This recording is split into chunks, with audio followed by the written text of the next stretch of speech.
beberapa hari sebelum ini mengatakan dalam sebuah video bahwa dia menyaksikan pertemuan waktu dia masih sebelum insaf nih, ya kan, sebelum insaf. Dia menyaksikan ada penyerahan uang 5 miliar dari Pak Yusuf Kalla kepada gerombolan mereka. Oh, dia sampaikan seperti itu? Iya, dia sampaikan seperti itu. Nah, atas beredarnya video itu, ya kan, Pak JK merasa itu fitnah. Ya kan, nah kemudian dilaporkan ke Barreskrim. Ya kan. Nah, sayangnya respon mengatakan justru, wah itu bukan saya. Itu AI katanya. Nggak bisa dong. Gimana nih respon kok buang badan? Padahal janjinya adalah dia akan membongkar semuanya. Kenapa dia takut kemudian dengan Pak Yusuf Kalla ketika itu dianggap fitnah? Harusnya kan respon bongkar semuanya. Nah, gitu kan dia kan selama ini minta RJ2 dia akan membongkar, dia akan membuktikan katanya. Kenapa dia pernyataan itu justru dibantah sama dia? Kita patut curigai saudara Rismond ini hari ini pernyataannya untuk melakukan RJ itu betul atau enggak? Nah, artinya kalau tidak ada pelaporan dari Pak JK, ya, pernyataan Rismond di sosial media yang sudah beredar bahwa Pak JK menyerahkan uang, pasti dia tidak akan bantah. Itu salah beritanya, itu AI, harusnya kan begitu. Harusnya. Padahal itu kan sudah beberapa hari. Betul. Ya kenapa dia biarkan? Nah, ketika dapat laporan dia langsung mengatakan buang badan, itu AI, kan gitu. Nah, komitmen Rismond ini makanya terbukti, Bung Rigen. Saya tetap belum percaya 100% dengan Rismond. Ini terlihat dari dia buang badan seperti ini, ada kesan dia jangan-jangan dia juga mengadu domba nih antara Pak Jokowi dengan Pak JK.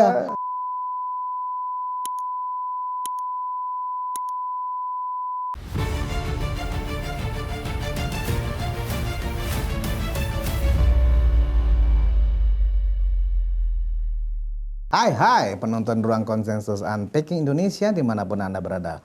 Kembali bersama saya Budius Ma'ruf Piliang, anak Sulung Mulyono.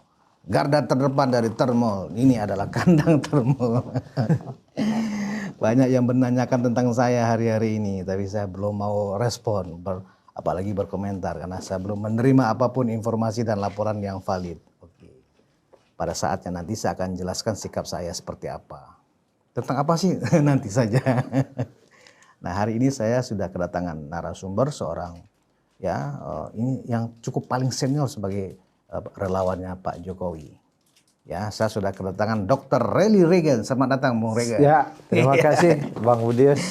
Ya, ini Pak Reagan harus kita culik nih, kalau nggak susah waktunya. Ya kan? Nah, apa yang ingin saya diskusikan dengan Bung Reagan, ya, soal kasus pelaporan yang dilakukan Pak JK. Ya kan? Pada Rismond. Waduh, Rismond ini padahal kita sudah terima sebagai Termol ya.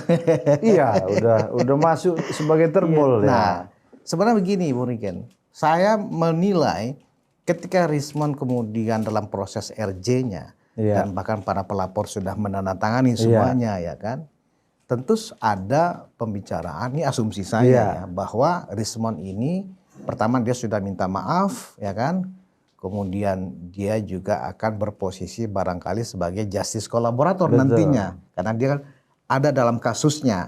Nah, ketika dia beberapa hari sebelum ini mengatakan dalam sebuah video bahwa dia menyaksikan pertemuan waktu dia masih sebelum insaf nih, ya kan, sebelum insaf. Dia menyaksikan ada penyerahan uang 5 miliar dari Pak Yusuf Kalla kepada gerombolan mereka. Oh, dia sampaikan seperti itu? Iya, dia sampaikan seperti itu. Nah, atas beredarnya video itu, ya kan, Pak JK merasa itu fitnah. Ya kan, nah kemudian dilaporkan ke Barreskrim. Ya kan. Nah, sayangnya respon mengatakan justru, wah itu bukan saya. Itu AI katanya. Nggak bisa dong. Gimana nih respon kok buang badan? Padahal janjinya adalah dia akan membongkar semuanya. Kenapa dia takut kemudian dengan Pak Yusuf Kalla ketika itu dianggap fitnah? Harusnya kan respon bongkar semuanya. Nah, kan dia kan selama ini minta RJ2 dia akan membongkar, dia akan membuktikan katanya. Kenapa dia pernyataan itu justru dibantah sama dia? Saya dari awal itu si Rismond ini memang saya sudah nggak percaya. Kenapa? Karena seperti ini, Rismon ini kan apa namanya yang dia sampaikan dari tahun lalu terkait ijazah Pak Jokowi. Dan sekarang dia minta RJ2. RJ2 yang dia minta, dia akan membuktikan ke publik bahwa ada sosok besar di belakang ini. Ya kan? Buktikan dong. Maaf, dia jangan apa namanya, dia kan di podcast itu. Podcast itu saya tonton juga loh. Dia menyatakan angka yang tersebut itu berapa jumlahnya saya nggak jelas, tapi itu kalau dibantah dia itu adalah AI, itu sangat disayangkan. Karena dia sendiri kan yang memulai bahwa ini ada nama si apa namanya, apa sosok nama besar yang dia sebutkan dalam podcast itu, yang akhirnya Pak JK sendiri melaporkan dia bahwa yang orang besar yang disebut itu yang membiayainya berdasarkan dia juga pernyataan penyampaian Abraham Samad kata dia. Ada Konon kata dia di dalam podcast itu. Nah, kenapa dia lari dari situ? Dia harusnya dia buktikan dong. Gitu. Nah, kita kan juga jadi heran. Di mata saya seorang Rismon ini tetaplah seorang pembohong. Iya. Ya. Kita menerima proses RJ-nya ini karena memang kita taat dan patuh kepada apa yang diputuskan oleh Pak Jokowi. Betul. Ya kan, Pak Jokowi sudah menerima RJ. Betul. Ya, tetapi perlu waktu bagi Rismon untuk membuktikan bahwa dia sudah menjadi seorang yang insaf. Oh iya dong. Artinya dia tidak bohong lagi. Betul. Nah, belum juga ibaratnya begini, ketika kita bicara belum kering nih air di bibir gua, lu sudah bohong lagi. Nah, kan begini nih. Iya. Ketika JK marah dan merasa tersinggung itu adalah fitnah, dilaporkan ke polisi, langsung melintir lagi nih Rismon. Iya, Ya buang kan? badan, Buang badan gitu loh. Buang badan ini, Nah, Bang. kita meragukan, ini Rismon benar tobat atau tobat kemudian kumat lagi. Ya, saya dari awal bukan sangat ragu ya, ragu betul ya. Saya nggak tahu proses Rismon itu minta RJ ke Bapak seperti apa komunikasinya. Tapi ya saya sangat ragu betul, bahkan di beberapa grup saya menolak atas RJ-nya saudara Rismon. Kenapa? Untuk membuktikan dia itu bersalah atau dia mengakui kesalahannya, karena dilakukannya secara nalar, secara logis, dan selalu kita ingatkan di dalam setiap pertemuan di media. Dia selalu bantah bahwa terkait ijazah Pak Jokowi itu palsu, berdasarkan hasil penelitian dia. Yang akhirnya dia sendiri meminta RJ, dan dia membantah tulisan dia tersebut. Bahkan dia bantah itu, apa dia lakukan, dia sadar. Makanya dari tahun lalu saya sampaikan, you sadar dong. Apa saudara yang saudara lakukan itu? Nah ini kan dengan laporannya Pak JK hari ini membuktikan bahwa apa yang dia sampaikan itu bakal dibantahnya lagi tuh. Bisa-bisa seperti itu loh. Karena dia tidak bisa membuktikan dong. Nah ini masuk delik aduan. Nah makanya saya dari awal saya nggak mau ketemu dengan Rismon. Saya termasuk merasa yang paling sakit, saya ikat betul. Segitu dia dengan saudara Roy Suryo Tipa RRT ini melakukan hate speech tersebut. Nah saya diajak Bang Darmijal, kita ke Polres buat laporan, saya dampingin di situ, ada waktu itu Bang Silver, ada Bang Darmijal, saya di Jakarta Pusat.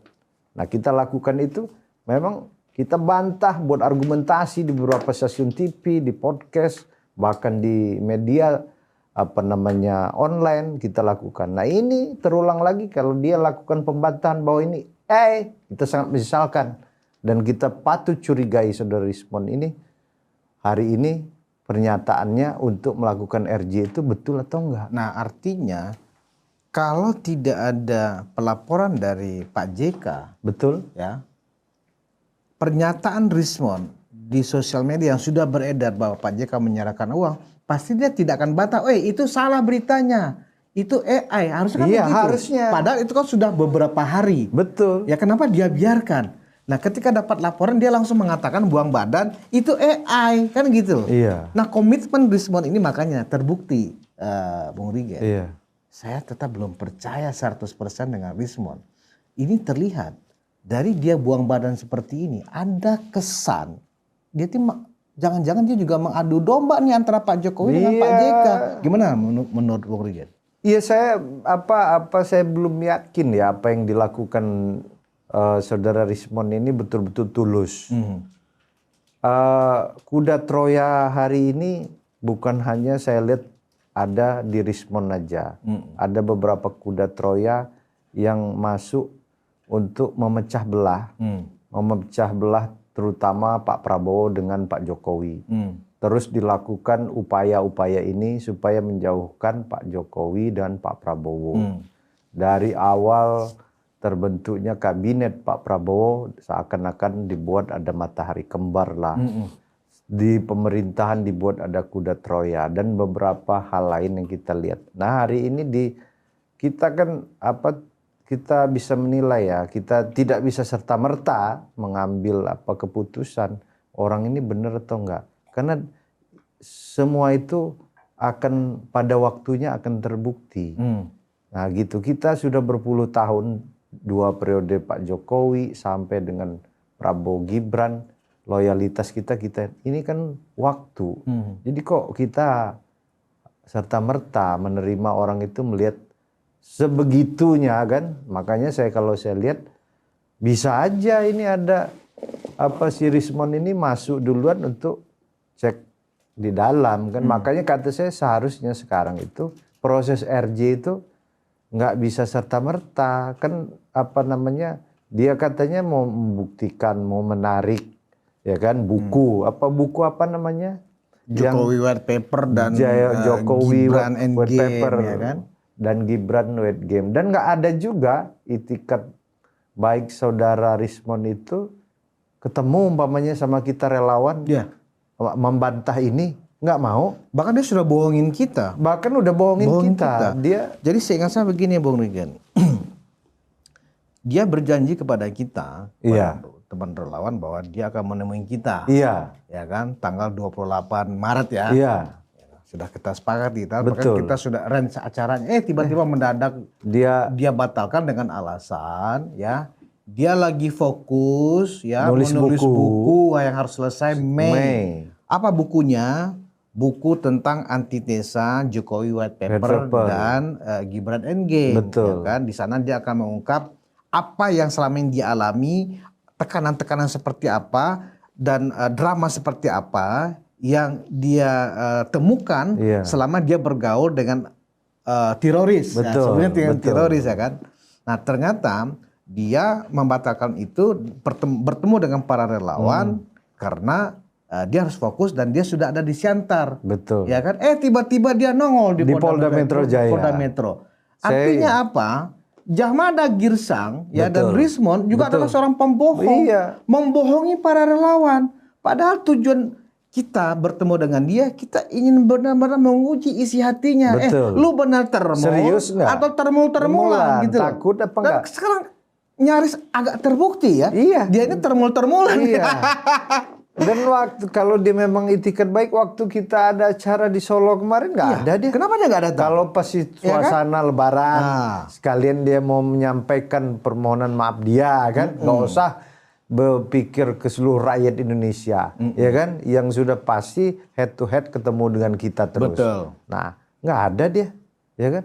Buktinya dia ada sempat ada podcast saya lihat sama siapa itu, gitu. Jadi memang saya lihat belum ada pembuktiannya, 30% aja nggak ada. Kalau dia merasa menjadi termul hanya karena satu orang relawan aja, dan relawan itu pun nggak jelas organisasinya, saya pikir itu tidak mewakili keseluruhan relawan yang memang sudah jelas track recordnya dari Pak Jokowi menjadi gubernur sampai presiden 2 kali kan gitu loh. Betul. Daripada orang itu ya yang tiba-tiba aja punya organisasi yang nggak jelas ya mengaku sebagai orang yang menjadi juru bicara Rismond. Nah kalau begitu berarti kita kan relawan Jokowi yang lain nggak dianggap sama Rismond. Ya sama Rismond itu harus tahu relawan Jokowi itu banyak. Tidak bisa by person itu ada yang mewakili. Nah dia harus paham relawan Jokowi itu banyak. Nah adapun di dalam satu kesatuan secara bersama-sama karena melawan pergerakan mereka, gitu. Mereka kan ada aliansi tuh. Jadi ada yang pansos-pansos juga di sini teman-teman. Betul. Satu orang oknum relawan ini ya kan pansos sendiri betul. dia ya kan gitu loh. Jadi apa namanya si Rismon ini sebetulnya dia paham nggak sih benang merah apa yang ada di relawannya Jokowi ini kan? Jadi ini kan memang aneh dan terbukti sekarang jadi blunder kan. Gitu Blunder, Pak JK melaporkan. Kalau dia tetap konsisten, misalnya, oke, saya akan buktikan, wah paten ini barang, ya kan? Lah ternyata ketika masuk laporannya kemarin ke Bareskrim, dia bantah, wah itu AI, saya nggak pernah mengucapkan itu, dan itu juga dibenarkan oleh Jamada Girsang. Respon tidak pernah menyebut nama JK lah. Itu sudah berada di mana-mana, ya kan begitu? Ya udah kemana-mana itu menyebar. Dan kalau nggak salah di podcast apa juga ada itu ya. Nah, kita juga mendengar pembela Rismon ini ya. Konon katanya, ya kan, entah benar atau enggak kan kadang-kadang orang suka ngaku-ngaku sok paten gitu ya kan. Nama-nama bohir yang terkait dengan selama ini fitnah Pak Jokowi gerombolan ini, sewaktu Rismon masih di sana katanya sudah dilaporkan, sudah diserahkan nama-namanya ke penyidik Polda, ya kan. Nah kita juga nggak tahu apakah nama-nama itu ada Pak JK atau tidak, tetapi ketika muncul video, ya kan bahwa dia menyaksikan sendiri, ya kan itu kan gila itu kalau dia menyaksikan sendiri, ya kan, rasanya agak naif gitu loh. Ketika Rismon mengatakan dia menyaksikan sendiri Pak JK menyerahkan uang sebesar 5 miliar ke Roy Suryo. Dia kalau itu kan dibantah oleh Roy Suryo ya kan gitu loh. Dan harus ada bukti ya. Saya juga nggak bisa percaya juga pernyataan Roy Suryo. Yang disampaikan itu kan harus berdasarkan bukti, tidak bisa katanya. Katanya ya. Bukti pertama elektronik bisa, rekaman CCTV, hasil kamera kan, yang bisa. Karena jadi fitnah ya. Karena apabila dia itu disampaikan katanya, itu bisa jadi fitnah dan merugikan orang. Nah, pernyataan Rismon sama Roy ini berdua-dua ini sama aja. Nggak bisa kita percaya sama-sama pembohong juga. Iya, ya kan? Dan mereka berkawan loh. Oh, masih berkawan ya? Iya, artinya berkawan loh. Kan tiba-tiba ya kayak abang sama saya kan berkawan tiba-tiba sana. Ya bisa aja mereka masih dalam tahap komunikasi. Berarti dia masuk sebagai penyusup. Iya. Padahal selama ini kita ketika Rismon datang ke Pak Jokowi, ya kan minta RJ, malah yang dituduh lah selama ini kan Rismon memang orangnya Pak Jokowi kan. Ya itulah dunia dunia post-truth saat ini, ya kan, dunia post-truth saat ini kan orang bisa mengklaim dengan artificial intelligence. Nah. Jadi kembali kita ke persoalan hati Rismon ini sebenarnya benar nggak sih bahwa ketulusan dia sampai mendapatkan parcel dari Mas Wapres, ya kan?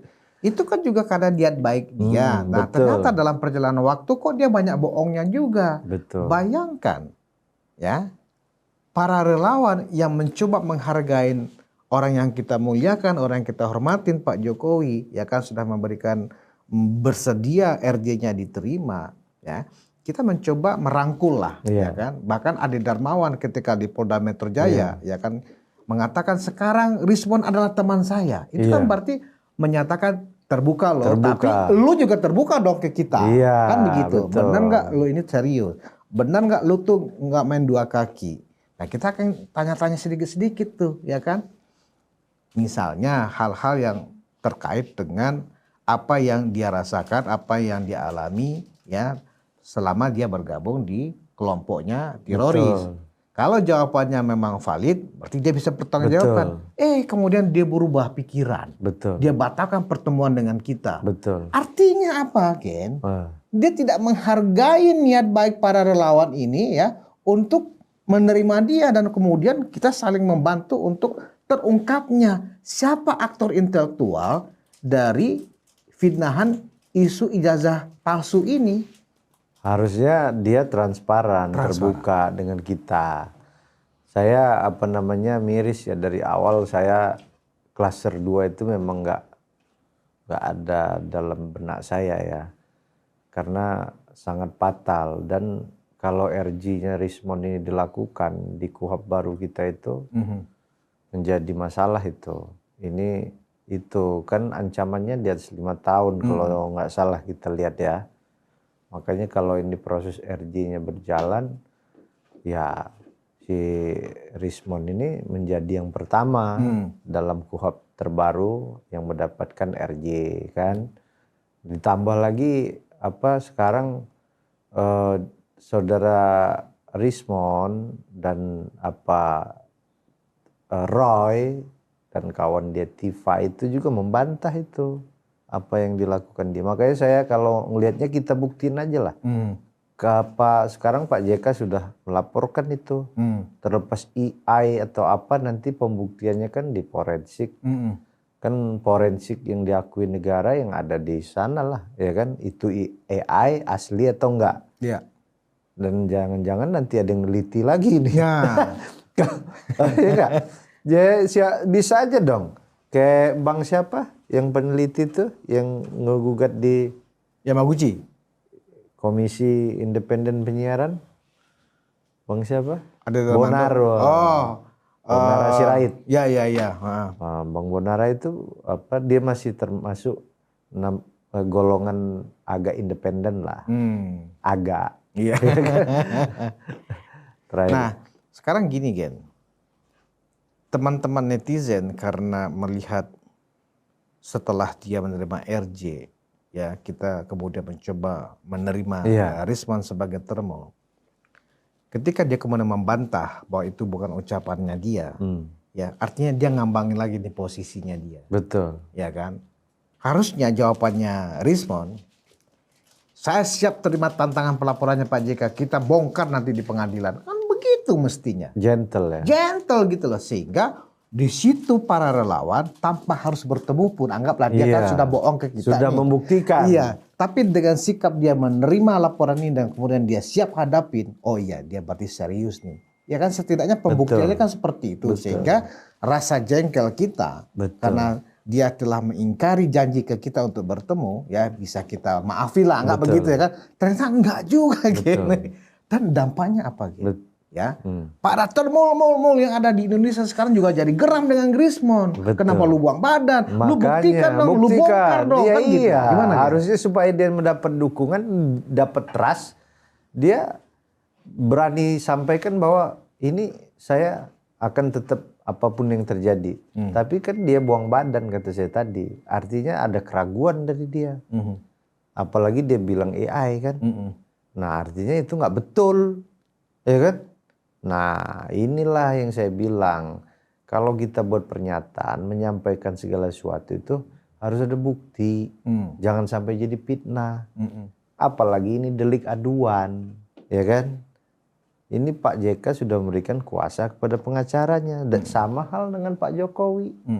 Tapi saya sayangkan dengan Pak JK, kok yang kayak gini-gini gitu kan cepat meresponnya.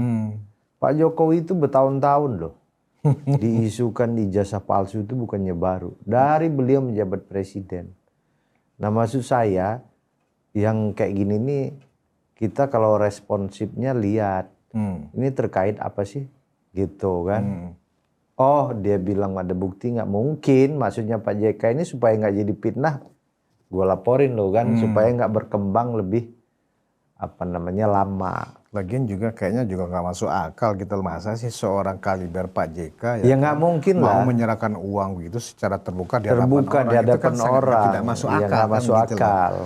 Anggaplah itu terjadi, tapi pasti caranya nggak seperti itu. Ya kan? Artinya Pak JK pasti punya alasan yang sangat kuat untuk melaporkan Rismon. Iya, kan? Pak JK ingin membela diri dia dong. Betul. Gitu. Kita tidak bisa salahkan beliau kan. Sebagai warga negara yang baik ya saya bantah dong. Kalau saya bantah ya saya ngebantah saya laporin. Betul. Kan begitu. Nah kita kan berharap Rismon juga siap ya kan. Katanya kawan buang badan. BB ya buang badan. Nah terakhir sebelum kita bergeser ke topik lain Gen. Masuk akal nggak menurut Bung Rigen ya? Rismon itu kan lama ya, hampir setahun lah mereka ada di rombongan itu. Sampai menulis buku, 2, sampai kemudian mereka sampai jalan kemana-mana, inspeksi kan.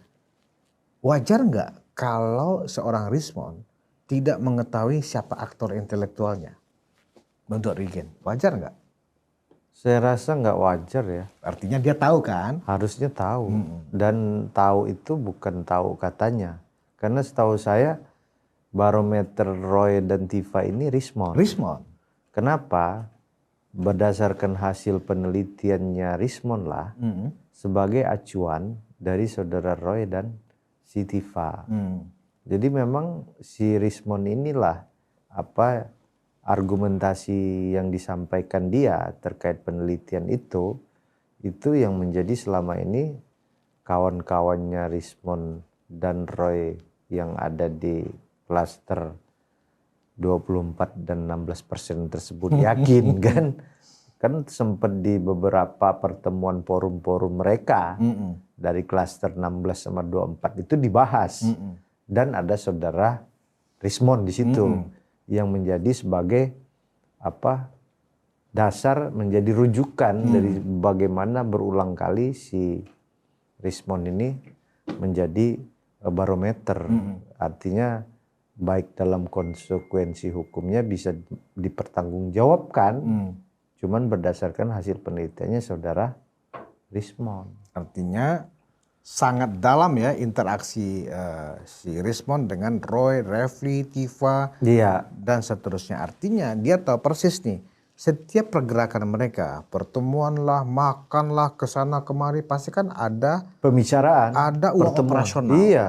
Ya kan, dan dia tahu dari mana sumbernya. Jadi maksud saya begini, ketika kita bicara siapa bohirnya, ya kan, tentu Rismond sangat tahu. Betul. Nggak masuk akal kan, kalau Rismond mengatakan dia tidak tahu. Sebetulnya sangat mudah bagi saya, Bang ya, penegak hukum untuk membuktikan.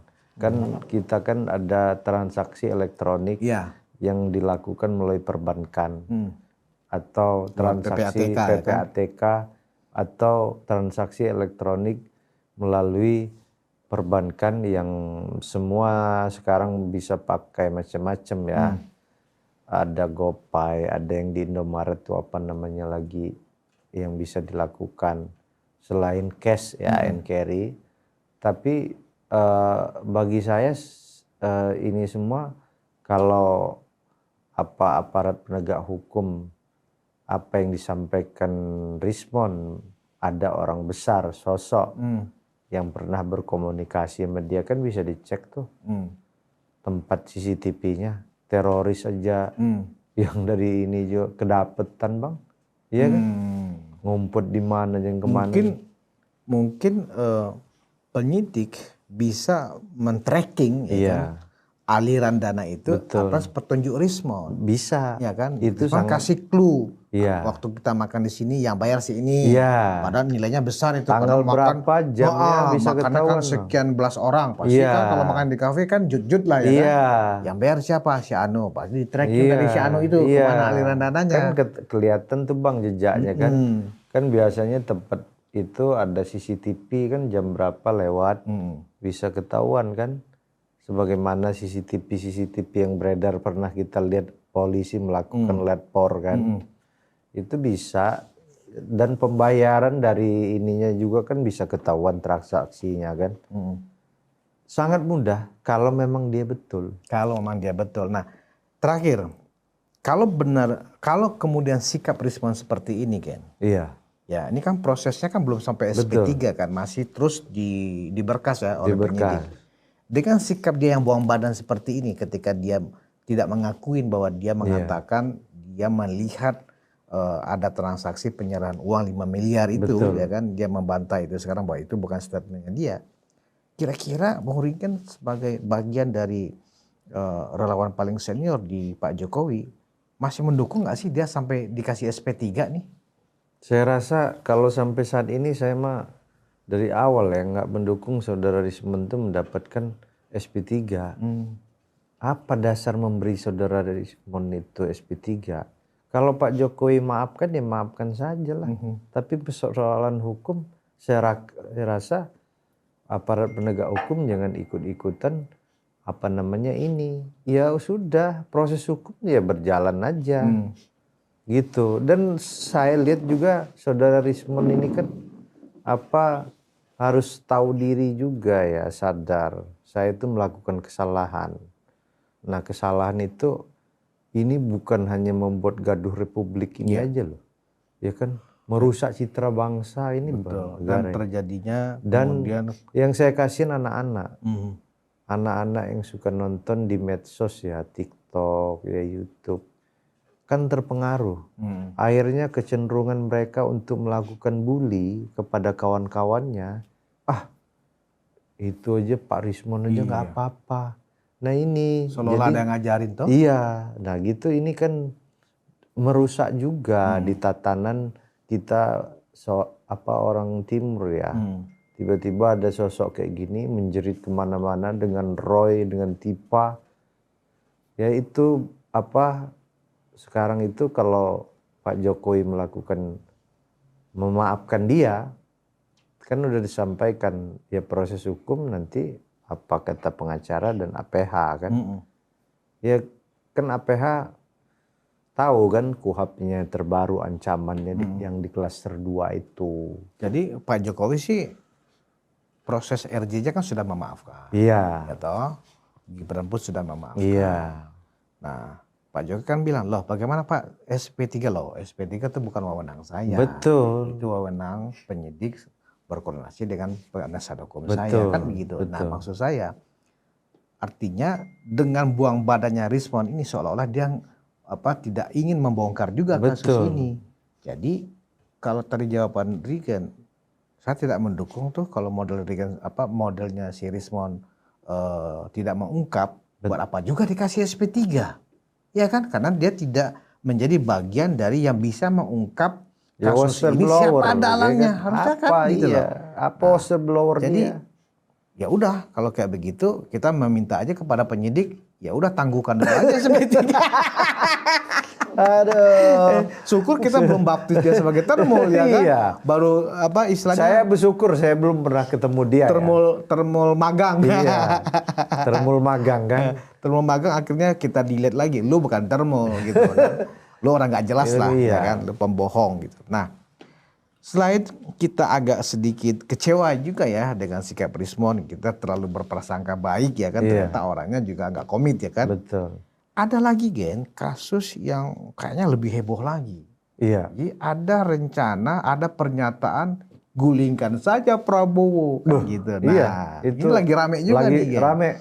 Setidaknya ada 3 orang aktivis atau pengamat yang beberapa hari yang lalu mereka ada acara halal bihalal, ada Saiful Mujani, ada Ferry Amsari, ada Islah Bahrawi. Iya. Yang intinya pemerintah ini harus diganti, ya kan? Tapi dengan cara-cara yang melawan hukum. Bahkan yang sangat disorot hari ini di antara 3 orang itu adalah Profesor Saiful Mujani, ya kan? Surveyor atau konsultan politiknya Merah. Iya, betul. Nah, dia tanpa tedeng aling-aling mengatakan dalam video yang kemudian beredar itu bahwa percuma kita nasihatin Prabowo. Betul. Ya kan? Nggak akan dia dengar. Cara mengganti Prabowo kita gulingkan. Jadi itu kita udah harus salah itu. Mengkonsolidir diri. Bagaimana caranya kita bisa menggulingkan Prabowo. Itu kan sudah indikasi ajakan. Untuk melakukan perbuatan makar atau pidana berat 15 tahun, Gen. Gimana, Gen? Saya kan sudah buat pernyataannya di media sosial ya. Iya. Apa yang disampaikan Saiful Mujani itu saya sangat kecam dan saya sangat sangat prihatin betul ya. Karena saya lihat tidak layak seorang Saiful Mujani, ya kan? Dia menyampaikan hal seperti itu sementara dia tahu betul proses demokrasi itu bagaimana. Bagaimana rakyat memilih, bagaimana pemimpin itu dipilih. Itu yang harus dia pahami. Kalau Ius, Ferry Amsar, Saiful Mujani tidak suka dengan Pak Prabowo hari ini, ya, kami sebagai tim pemenangan Pak Prabowo Gibran hari ini pasang badan dan akan mati-matian mempertahankan ini. Kenapa? Ini dipilih oleh rakyat Indonesia yang jumlahnya 58%, Bos. Ekivalen dengan sekitar 98 juta penduduk Indonesia, ya kan? 98 juta. Maaf betul, 1 putaran dengan 3 calon. Dan di konstitusi kita jelas, pemimpin kita ini dipilih dalam periode 5 tahun. Kalau calon saudara kalah, Anda nggak tahan lagi, ikut kontestan berikutnya. 2029. Kalau Anda pengen mengkritik pemerintah, silakan. Kalau Anda nggak didengar, ya jangan marah. Kalau nggak didengar, jangan marah. Lah kenapa Anda minta ganti menteri lah, minta ganti inilah, pengen program ini salah lah. Oke. Anda bisa menyampaikan itu, silakan. Itulah demokrasi. Tapi jangan mengajak, ya kan, melakukan itu seakan-akan saudara itu udah betul. Jangan. Harusnya saudara bukan mengajak orang untuk hate speech. Bagi saya itu udah hate speech. Hate speech ya. Jadi hate speech dan agitasi menuju ke arah penggulingan kekuasaan iya, makar. Dan ini sangat berbahaya loh. Sangat berbahaya. Sangat berbahaya. Bagaimana dulu, ya kan, pemilihan pertama itu Pak SBY. Pak SBY bagaimana 5 tahun dia memimpin. Oke. Terus terpilih lagi periode kedua. Bagaimana pertempuran lagi pemilihan Pak Jokowi dengan Pak Prabowo. Pak Prabowo logowo. Nggak ada itu. Ajak gulingkan. Bener nggak? Menunggu tertib 5 aja tahun ya kan? aja. Nyalon lagi Pak Prabowo. Kurang besar apa lagi Pak Prabowo kan? Gak Beliau ada nyalon cerita-cerita lagi. menggulingkan. Kalah Pak Prabowo ini gak diajak gabung sama Pak Jokowi. Mau jadi menteri. Pak Prabowo ini kurang legowo apa? Betul. Mengikuti proses demokrasi di Republik ini. Lah sampean. Buat partai aja kagak. Nyalon enggak. Ya kan?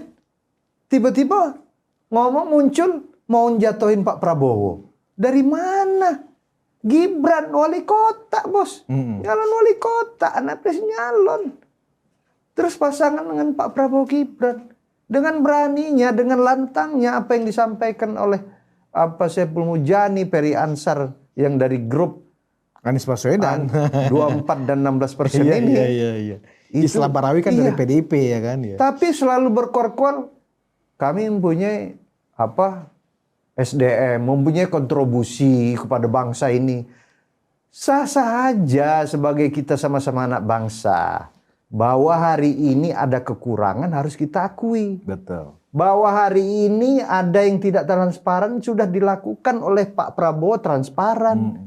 Diundang Pak Prabowo di Kertanegara, di rumah, di istana, di Hambalang, diajak bicara, pimpret-pimpret. Bahkan yang paling kritis Said Didu dan kawan-kawan Abraham Samad diterima. Meskipun keluar dari situ seakan-akan udah jadi juru bicara presiden si Said Didu. Iya kan? Said Didu dadu itu kan. Wah, selanjutnya kan diundang lagi kan yang kawan-kawan yang mengkritis Pak Prabowo di media di kediaman beliau. Beliau terbuka. Ya kan? Tapi yuk sampaikan, nggak masalah. Pengamat-pengamat itu sampaikan kritis, nggak ada beliau. Tapi, kalian ingat nggak? Dari bangsa kita ini merdeka, memang nggak berhenti-berhenti negara Republik kita ini dimasukin oleh antek-antek asing. Yang disampaikan Pak Prabowo betul. Beberapa kali pemberontakan di negara kita. Dari zaman Soekarno, zaman Pak Harto. Nah zaman ini demokrasi apa yang dilakukan? Ya seperti ini, hate speech, pakai media sosial, pakai pakar-pakar, ilmuwan-ilmuwan yang diperalat oleh pihak asing untuk menjatuhkan pemimpin yang sah. Sah ya, pemimpin yang sah. Pak Prabowo ini dipilih sama rakyat, bukan ditunjuk. Ya kan? Bukan ditunjuk, dipilih, bos. Kalau you mau jadi presiden 2029 maju, mau nggak? Kami sebagai tim pemenangan Pak Prabowo Gibran siap memenangkan lagi Prabowo Gibran. Jadi kita ini aja bos, pembuktian aja. Kita udah 3 kali ditebur. Pak Jokowi 2 kali kita menang, Pak Prabowo Gibran sudah 3 kali. Ayo kita tempur lagi. Ya, gitu. Jangan sok-sokan mau ngajak orang untuk ngejatuhin Pak Prabowo Gibran. Jangan ngajak-ngajak orang, ngajak anak-anak SMP, SMA kan untuk mempengaruhi, buat opini, bahan di bawah. Wah ini nih pakar-pakar, ahli-ahli sudah seakan-akan setuju, mewakili. Wah, mana Dos? Kita lihat klasternya lagi. Ini klaster 24 dan 16. Gitu. Nah, ini kan juga aneh ya. Saiful Mujani ini kan adalah seorang intelektual. Betul. Katanya. Gelarnya aja profesor. Iya. Ya kan, apalagi profesor ilmu politik. Ilmu Ya politik. kan? Artinya dia sangat banget lebih paham dari kita sebenarnya. Harusnya. Ya kan? Harusnya. Bahwa proses demokrasi itu tidak seperti yang dia sampaikan. Betul. Kok dia tidak menghargai gelar profesornya? Betul. Ya kan? Nggak ada lagi cara yang paling cocok saat ini untuk mengganti pemerintah, kita gulingkan, kita jatuhkan Prabowo. Kita harus mengkonsolidir diri. Artinya kan kata kita harus mengkonsolidir diri itu artinya ajakan. Betul. Ya, untuk yang senada dengan mereka berkumpul, kita atur caranya bagaimana, isunya kita kembangin seperti apa. Kita bangun isu, ya kan? Betul. Sehingga demo besar-besaran di seluruh kota, jatuhlah pemerintah. Betul. Kan itu ajakan yang sesat dan menyesatkan. Dan ini jahat. Jahat ya, jahat sekali. Apalagi Gen, dia ini kan dosen dari Universitas Negeri, UIN. UIN. Artinya kan dia ASN. Betul. Kalau kok ASN yang dibayar oleh negara ingin menjatuhkan kepala negara, ini kan nggak tahu diri juga nih Saiful Mujani ini, Gen. Iya, kalau kita ngelihatnya ya, apa saking udah penatnya mungkin ya. Frustasi. Dan apa namanya membaca dan mendengar berita di media sosial. Tapi apa ada relawan Pak Prabowo atau Pak Prabowo sendiri melakukan intimidasi atau melaporkan yang bersangkutan, nggak ada kan. Kita sangat sayangkan ya kan. Beberapa kali pihak-pihak tertentu melakukan mencoba, beberapa klaster saya lihat pisah-pisahkan, memecah belah Pak Prabowo dengan Gibran, Pak Prabowo dengan Jokowi, Pak Prabowo dengan Pak SBY. Ini terus dilakukan simulasi ini, sepertinya tidak berhasil, ya kan? Karena mungkin yang di sana dingin, yang di sini panas, yang di sana panas, sini dingin. Mereka bingung nih, cari mencelah bagaimana memisahkan Pak Prabowo dengan Pak Jokowi. Nggak ketemu caranya kan. Ini nggak ada jalan mungkin bagi mereka. Nah, saya sangat sayangkan ahli politik, ahli saya rasa Pak ini tahu betul lah bagaimana proses demokrasi kita, pemilihan bupati, pemilihan gubernur, sampai pemilihan presiden. Karena beliau kalau nggak salah dari salah satu lembaga survei. Lembaga survei, Polster. Nah, meskipun dibantah kan sama lembaga survei tersebut. Tapi ini kalau kita balik lagi, beliau itu sadar nggak sih? Sadar betul yang disampaikan. Nah, makanya saya masih masih meyakini bahwa apa yang dilakukan oleh Saiful Mujani ini nggak serta-merta. Pasti ada orang-orang sekeliling dia yang lebih punya pengaruh, yang mempengaruhi juga untuk bicara seperti ini. Kalau Ferry Amsar kan memang dari sebelum Pilpres sampai setelah Pilpres nggak berubah nih. Dari Dirty Vote. Dari Dirty Vote kan dia sama siapa yang bertiga itu. Bobby Fitri. Iya, Bobby Fitri. Satu lagi siapa ya? Nggak berubah-berubah ini. Ferry Amsari. Iya. Sama itu Uceng. Iya, sama Zainal Mukhtar. Zainal Mukhtar. Bahwa yang mereka lakukan itu memang hate speech. Memang hate speech terus kan. Tapi apa ada dari sebelum sampai setelah mereka itu kita sebagai timnya Pak Prabowo kita ancam, kita datengin, nggak ada. Ya kita sudah lah, ini memang proses demokrasi. Kawan-kawan sana nggak terima, menyampaikan dia pasti berbeda, argumentasinya pasti akan selalu berbeda.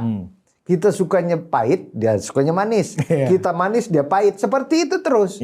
Sampai, nah maksud saya, ini adalah proses demokrasi. Tidak bisa dilakukan seorang pimpinan negara yang dipilih oleh rakyatnya langsung. Dan memenangkan lebih dari 58%. Itu dijatuhkan dengan hanya lu ngirim 100-200 ribu orang, bos. Yang milihnya Pak Prabowo Gibran ini 98 juta. Nah, 98 juta orang. Nah, jadi kalau cuman hanya bisa menyampaikan 3 orang, 100, 300, udahlah. Omon-omon.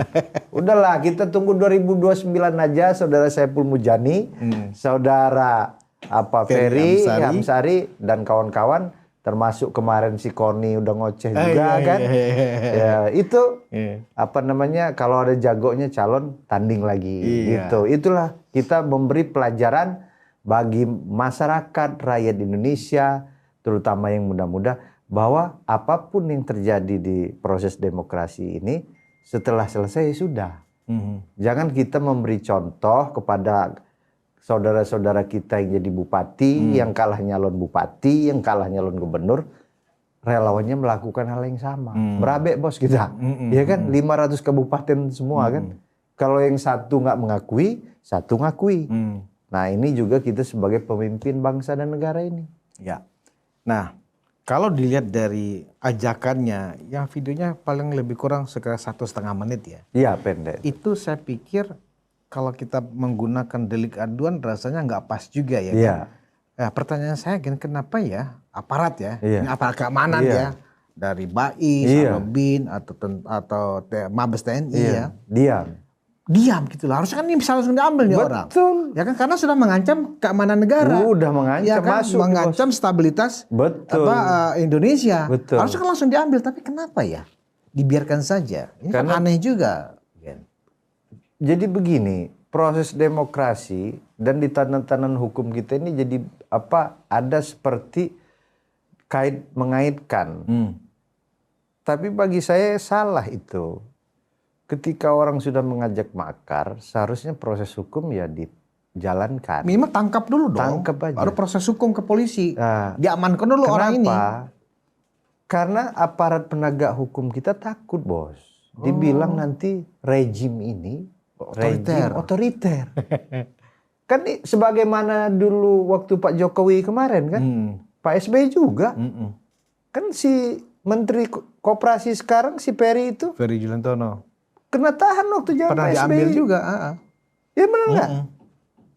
Si kemarin bahkan waktu di era Pak Jokowi Serbintang Pamungkas dan Sahgana Nainggolan juga sempat diambil juga ya kan. Artinya apa? Artinya kalau memang ya orang-orang yang demi alasan kebebasan berpendapat yang dilindungi undang-undang mengajak dan menyampaikan ajakan makar, itu sudah nggak ada hukum lagi. Betul. Ambil karena sudah jelas mengancam keamanan negara. Betul. Harusnya kan proses hukum kan nanti diproses. Dan itu tidak otoriter. Enggak, itu justru tapi mengamankan negara.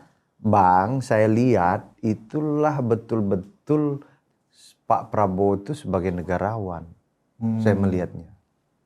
Karena beliau kan nggak mau tuh. Contoh apa yang terjadi kemarin, ada salah satu kawan-kawan aktivis yang terkait penyiraman kan. Ya dibuka lah. Pak Prabowo kan sampaikan. Ayo silakan aparat bekerja, tangkap sampai ke ininya. Dan itu sudah sangat clear dilakukan baik oleh pihak kepolisian maupun Mabes TNI. Ya kan, tegas, transparan. Kan gitu. Nah begitu juga hari ini. Sebetulnya apa yang terjadi hari ini, aparat penegak hukum jangan ragu-ragu. Ragu-ragu bahwa seakan-akan ini otoriter. Nggak bisa. Karena ini kalau nggak dilakukan akan terus-terusan. Apa yang dilakukan dengan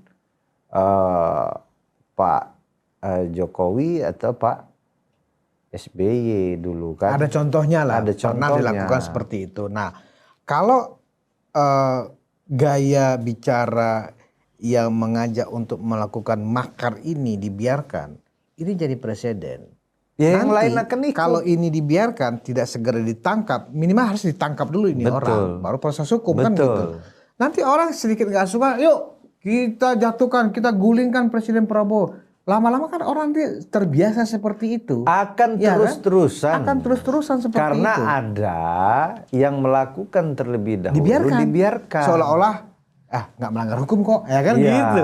Dan ketika kita mau mengargumentasi itu mau bagaimana? Memang kenyataannya udah ada kok yang ngata. Kalau Bapak mau ya tangkap aja dulu Tangkap itu. ya, kenapa saat ditangkap itu nggak ditangkap kan begitu? Itu kok nggak ditangkap? Kok saya ditangkap? Iya. Ya kan? Kok pilih kasih Pak?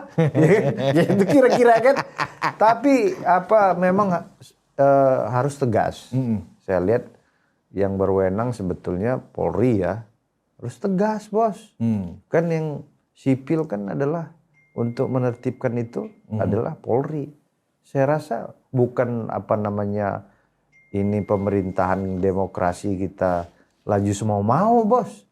Jangan semau-mau juga, artinya ada batasan. Kurang apa kita ini sebagai demokrasinya sudah kebablasan juga. Iya. Betul. Artinya etika-etika kita nggak ada lagi yang bisa di dalam batasan-batasan norma-norma yang diatur dalam undang-undang ataupun dalam KUHP kita. Nah, kita kan sudah ada itu aturannya.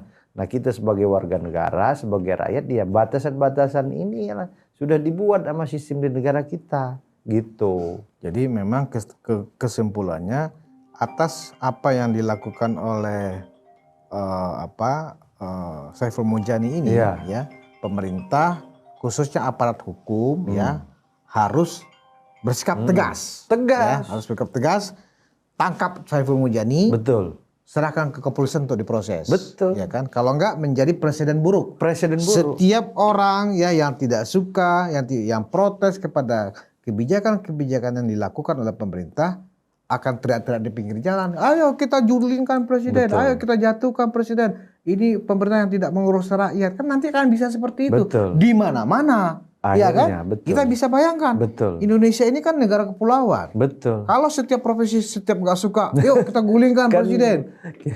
Aceh juga begitu. Terjadi lagi nggak suka orang di Jawa Timur, ayo kita gulingkan presiden. Betul. Nggak ditangkap kok. Buktinya kemarin Saiful Mujani nggak ditangkap, aman. Kan begitu. Jadi kan ini benar kata Rigen, aparat harus segera bersikap tegas. Dan konsisten dong. Konsisten. Iya. Oke. Terima kasih Bung Rilly Rigen. Kita sudah hampir 1 jam. Alhamdulillah. Jadi dari 2 tema kita yang kita bahas, muaranya adalah relawan Prabowo Gibran, relawannya Jokowi, mengawal terus, ya kan, siapapun yang mencoba-coba, ya, mengadu domba antara Pak Prabowo dengan Pak Jokowi, Prabowo dan Gibran, relawan Jokowi siap bekerja. Turun ke lapangan. Turun ke lapangan dan tetap tegak lurus kepada Prabowo Gibran. Prabowo Gibran 2 periode. 2 periode. Kepada para termol-termol dimanapun Anda berada, ya kalau ingin melihat siapa yang benar-benar termol, saksikan terus ada di Ruang Konsensus. Kita menjadi termol bukan mengharapkan jabatan, mengharapkan apapun. Kita hanya ingin membela orang baik yang sudah membuat Indonesia lebih baik, ya kan? Pak Jokowi sudah mencatatkan legasinya. Pak Prabowo dan Gibran juga sedang berusaha bekerja keras mencoba mengukir juga legasinya. Kita tunggu. Siapa yang mengganggu, kita lawan. Siapapun dia. Terima kasih atas perhatian Anda. Kita bertemu di Ruang Konsensus berikutnya. Wassalamualaikum warahmatullahi wabarakatuh.